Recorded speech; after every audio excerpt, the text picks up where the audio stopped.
Good evening, friends. This is Dr. Tabassum Faruqi, and welcome to the series of classical homeopathy for the classmate once again. Those who are watching this for the first time, I would request them to go and see the video on case taking plus the various videos as well for better connectivity and understanding. So जो last हमने एक नक्स का case discuss किया था, कोई भी remedy मेरे हिसाब से समझने का या कोई भी पर्सनालिटी समझने का बेस्ट तरीका होता है कंपैरिजन। जब भी हम कोई चीज़ कंपैरिजन करते किसी से तुलना करते हैं तो हमारे लिए क्लासिफाई करना चीज़ें बहुत इजी हो जाता है। सो कभी भी रेमेडी पढ़े तो उसको as a whole in detail ज़रूर पढ़े, बट कंपैरिजन या फॉलो वेल या कॉम्प्लीमेंट्रीज में जो जो दिया रहता है उसके तुलनात्मक वे में जाए तो चीज़ें देर तक आपके जहन में रहेंगी, देर तक आपकी मेमोरी में रहेंगी और वो बहुत अच्छी पिक्चर आपको क्रिएट करके भी देता है। सो आज हम नक्स, वोमिका और चाइना या सिंकोना ऑफिशियनालिस, ये दो रेमेडी का कंपैरिजन पढ़ेंगे as a remedy, as a personality as well. जब कभी हम केस भी ले तो हमको कंपैरिजन बहुत हेल्प करता है। फॉर एग्जांपल जब कोई छोटे बच्चे का केस हम ले रहे हो तो हमें हमेशा पूछना चाहिए how is his nature with respect to his siblings. वो अपने बड़े भाई या छोटा भाई या छोटी बहन के तुलना में उसका नेचर कैसा है, ज़्यादा इरिटेबल कौन है, ज़्यादा स्टूडियस कौन है। अगेन हर मेथड की एक लिमिटेशन होती है और एक स्कोप होता है। एज अ होम्योपैथ हम ये जानते हैं, पर जब हम कंपैरिजन करते हैं तो चीज़ें बहुत इजी हो जाती है। जब भी कोई पेशेंट आए तो हम पूछते हैं अगर वो मैरिड है, आपके हस्बैंड का नेचर आपके नेचर में क्या डिफरेंस है, क्या सिमिलैरिटीज़ हैं, आप लोग कितने कंपैटिबल हैं। तो फ्रॉम दैट वी गेट बहुत सारे क्लूज जो हमको राइट रेमेडी पहुंचने में बहुत हेल्प करते हैं। और ये चीज़ें बहुत जगह हम देख सकते हैं, हर लेवल पे इनफैक्ट। तो हम इससे स्टार्ट करते हैं, नक्स, वोमिका एंड चाइना। सबसे पहले हम देखते हैं दोनों की सिमिलैरिटीज क्या है। Both remedies are like, both remedies belong to plant kingdom. Apart from that both are sensitive. तो जब भी हम हमारा केस टेकिंग प्रोफॉर्मा रहेगा उसमें सेंसेस वाली एक कॉलम रहती है हमारी। Sensitivity to odour, sensitivity to noise, sensitivity to touch, external circumstances, sensitivity to motion, ये सारी जो चीज़ें हैं, sensitivity to environment,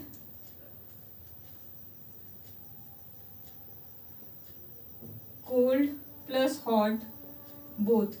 तो जब हम चाइना और नक्स को पढ़ेंगे तो हमको पता चलेगा कि both the remedies are physically hyper sensitive remedy, both are sensitive remedies. They are sensitive to odour, sensitive to noise. दोनों को चिल्लम चिल्ली बिल्कुल पसंद नहीं है, दोनों इरिटेबल है, दोनों रिएक्टिव है। रिएक्शन भी एक्स्ट्रापिनेटिव ज़्यादा है, वो मुंह खोल कर रिएक्ट करेंगे, सामने वाले को पता चलेगा कि हाँ इरिटेशन हो रहा है। अगेन टच से एवर्जन है। Both the remedies, now touch को ही अगर हम ज़्यादा समझे तो both the remedies are averse to touch, they don't want to be touched either emotionally और physically. Now what do I mean by emotional touch?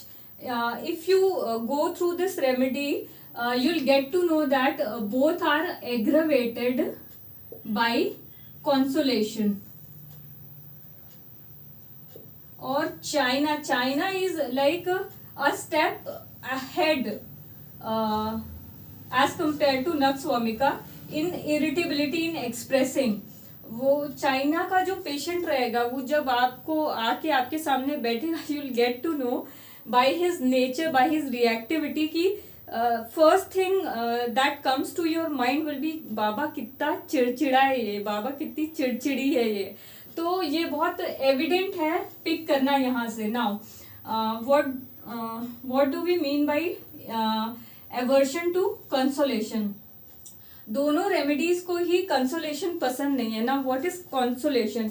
अब आप कोई भी स्ट्रेसफुल कंडीशन में है या कोई भी ऐसी स्थिति में है जो उसके लिए मुश्किल है डाइजेस्ट करना, यूजली दो तरीके के रिस्पॉन्स होते हैं लोगों के। एक तो जब आप जाएंगे किसी को समझाएंगे या 2-3 वेज आप बताएं आपके हिसाब से कि नहीं ये हो जाएगा, ये हो जाएगा, तो हाफ अ ग्रुप 50% लोग उस चीज को समझेंगे। 50% लोगों को क्या, मैक्सिमम लोगों को समझाने पे चीजें इजी लगती है, उसको अच्छा लगता है, कोई समझ रहा है हमको, कोई सपोर्ट कर रहा है, कोई अच्छी चीज बता रहा है। पर कंसोलेशन, एग्रावेशन, जब आपको कोई करेस कर रहा है, कोई संभालने की कोशिश कर रहा है, वो चीज आपको और गुस्सा दिलाए, वो चीज आपको और एग्रावेट करे, तो ये बहुत ही कम रेमेडीज में है। तो ये rule in rule out rubric होता है। तो ये चीजें इंक्वायर करना मेरे हिसाब से हर केस में बहुत जरूरी होता है, ये चीजें समझना। नाउ अब नक्स को कंसोलेशन, एग्रावेशन, नक्स का कैसा रहेगा, चाइना का कैसा रहेगा? नक्स का जो पेशेंट है, हम नक्स की जो पर्सनालिटी है वो आर्डेंट है, स्ट्रॉन्ग विल्ड है और बहुत हार्ड वर्किंग, पैशनेट है, जीलस, इंडस्ट्रीज जैसे रूब्रिक में आपको नक्स मिलती है। तो किस तरह के लोगों को समझाना पसंद नहीं होगा? या तो वो बहुत ही परफेक्शनिस्ट हो, वो सारी चीजें बहुत ध्यान देके कर रहा है। नक्स को अगेन हम प्री एमिनेंटली मेल रेमेडी कहते हैं। और हमारे समाज में पेट्रियार्कल हायरार्की जो रहती है वो आज तक है और मतलब सदियों से चली आ रही है। मेल डोमिनेटेड वर्ल्ड है ये बेसिकली। तो नक्स कैसा रहेगा? मेल का रोल क्या रहता है एक फैमिली, एक सोसाइटी में? आप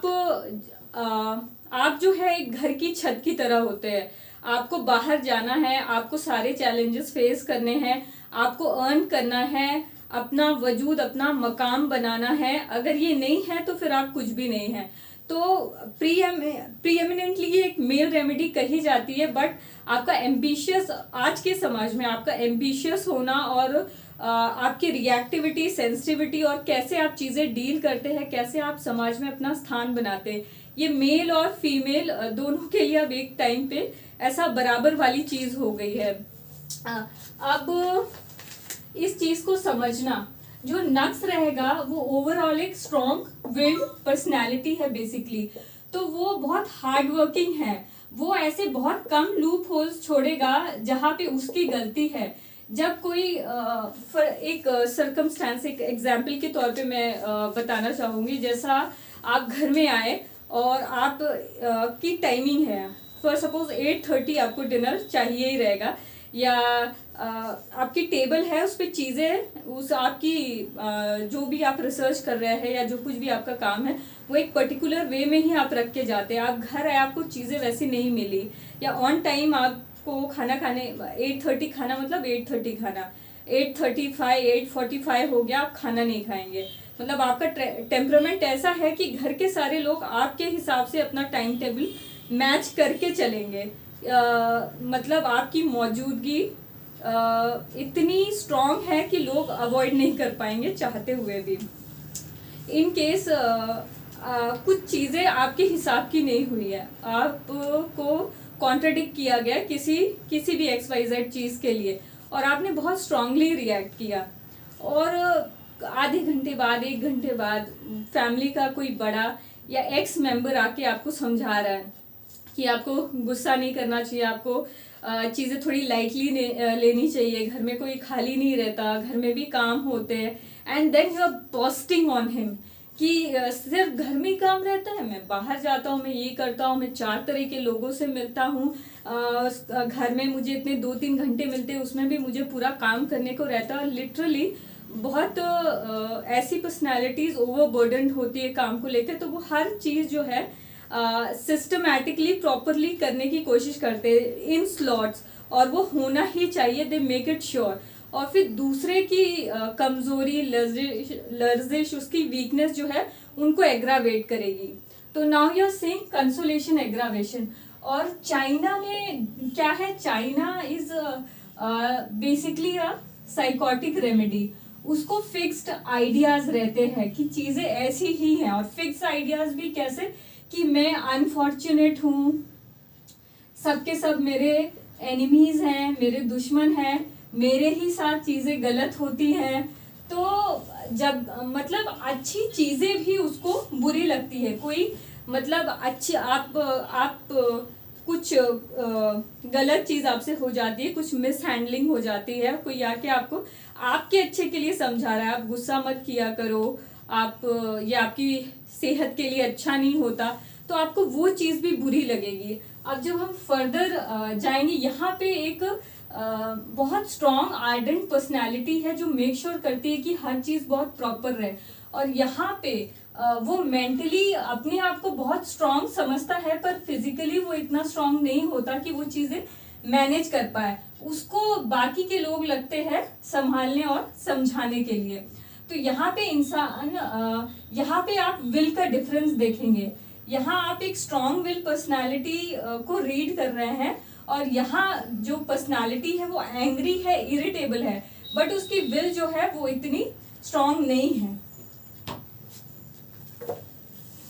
देखा जाए अगर हम और भी रूब्रिक्स को चाइना के देखें तो वो नक से बहुत अलग रहती है, पर irritability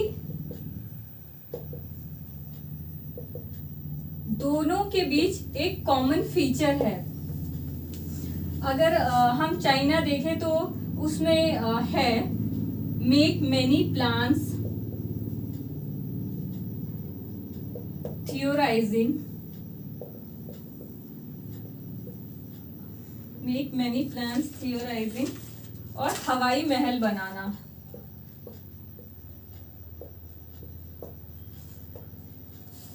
again these two rubrics, make many plans, theorising, ये सब बता रहा है कि हम एक इंटेलेक्चुअल पेशेंट को देख रहे हैं, एक ऐसा पेशेंट जो थोड़ा पढ़ा लिखा है, जो ऑफिस में काम करता है, मतलब जो लेमैन नहीं है, उसका इंटेलेक्ट जो है वो काफी अप्रिशिएटेबल है। पर ये क्या है जो हम देख रहे हैं, ये ही चाइना को नक से अलग करता है। दोनों ही राइट साइडेड रेमेडी है, दोनों ही स्ट्रॉन्ग आपको प्रिटेंड करेंगी, दोनों का कॉजेशन जो है कहीं ना कहीं आपको ऑफिस में या फिर उनकी वर्क स्पेस पे मिलेगा। पर nux is very hard working. Again nux जो है वो उसके जितने भी प्लान्स वगैरह रहेंगे, उसकी हार्ड वर्किंग और उसके शार्प इंटेलेक्ट प्लस उसकी पर्टिनासिटी की वजह से वो उसको साकार जरूर करता है। बट चाइना में क्या है, वो उसके प्लान्स बहुत सारे रहेंगे, मुझे ये करना है, मुझे बहुत बड़ा घर लेना है, फिर गाड़ी लेनी है, फ्रेंचाइजीज मेरी बहुत सारी होनी चाहिए, और लाइक वाइज उसके प्लान बहुत होंगे, पर जो स्टेप्स लेने पड़ते हैं, जो हार्ड वर्किंग एप्टीट्यूड रहता है, वो चाइना में एब्सेंट रहता है। तो एक चीज कही जाती है चाइना के बारे में, अगर आप उसकी मॉडलिटीज पढ़ेंगे तो उसको ड्राफ्ट ऑफ एयर भी, मतलब एक हल्की हवा का झोंके से भी उसको बहुत पेन या इरिटेशन होता है। तो आप एक ऐसे इंसान को समझने की कोशिश कर रहे हैं, सोचिए जिसको हवा भी दिक्कत देती है, मतलब हवा भी गुजर जाए तो उसको बर्दाश्त नहीं होता, मतलब इस लेवल की उसकी सेंसिटिविटी, इस लेवल का वो चिड़चिड़ाई। और नक्स की एक और खास बात होती है, जब आप किसी नक्स के सामने, नक्स पेशेंट के सामने बैठेंगे, इररिस्पेक्टिव ऑफ उसके बिजनेस में वो कितना सक्सेसफुल है या नहीं है, या लॉकडाउन के वजह से उसका करियर ग्राफ कितना नीचे गया है या ऊपर गया है, you will find in his things कि मैं यहाँ थोड़ा लैकिंग था, you know, मैंने इस लेवल पे ये नहीं सोचा, अगर मैंने ये सोचा होता, एंटिसिपेट किया होता इस स्थिति को पहले से, तो मैं आज यहाँ ना होके मैं यहाँ होता। और वही सेम चीज अगर आप किसी चाइना पेशेंट के सामने हैं तो you will get to hear, मैं बहुत हार्ड वर्किंग हूँ, मैंने बहुत सारे प्लान्स बनाए, बट मैं हार गया मेरी फैमिली की वजह से। वो लोग बिल्कुल सपोर्टिंग नहीं है। थोड़ा भी मैं कुछ नया करने जाऊं या नया सोचूं तो मुझे बिल्कुल भी सपोर्ट नहीं मिलता, और उसके विपरीत ही वो काम करते हैं। प्लस मैं ऑफिस में जाऊं तो मेरे सबॉर्डिनेट्स बहुत जेलस हैं, वो चाहते नहीं कि मैं आगे बढ़ूं या मैं कोई अच्छा काम करूं, मतलब फुल ऑफ कंप्लेंट्स। उसकी जितनी भी डाउनफॉल है या जितनी भी कमियां हैं उसके लिए दूसरे रिस्पॉन्सिबल हैं। इंट्रोस्पेक्शन एक वर्ड होती है, वो उसमें बिल्कुल आपको एब्सेंट मिलेगी, मतलब मेरी लाइफ खराब है ये उसकी वजह से है। कैन यू रिलेट कि हवा भी छू के गुजरे तो ये हवा की गलती है, देखो हवा तक मुझे डिस्टर्ब कर रही है, लाइक आई एम अनफॉर्चुनेट, मेरे पीछे सब लोग पड़े हुए हैं। You get to hear these things very oftenly. So each and every word, each and every sentence of your patient is like demanding you to just understand him. इस चीज को पकड़े, इस चीज को समझे, किस तरह की पर्सनालिटी कैसी बातें बोलती है। क्राइसिस एक होती है इंसान की लाइफ में, पर अगेन रिएक्शन सब लोगों के अलग होते हैं, वर्ड सब लोगों के अलग होते हैं। जो लॉकडाउन है वो सभी लोगों के लिए लगा है, पर एक नक्स उसको कैसे एनालाइज कर रहा है, एक मर्क उसको कैसा डील करेगा, एक औरम उसमें कैसा सोचेगा, और एक चाइना या काली या कैमोमिला जैसी रेमेडीज कैसा रिएक्ट करेंगी। तो it is not about what you are going through, like financial crisis या social position loss of rubric, बहुत सारे मदर रूब्रिक बहुत सारे हो सकते हैं हमारे पास, but the thing is reaction, वो उस चीज को कैसा ले रहा है और कैसा रिएक्ट कर रहा है, ये दो अलग अलग चीजें होती है। सो अगर मैं अगेन इन दोनों को सम अप करूं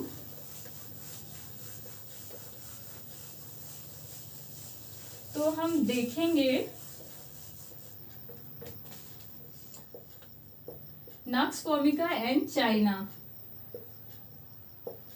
they are very much alive.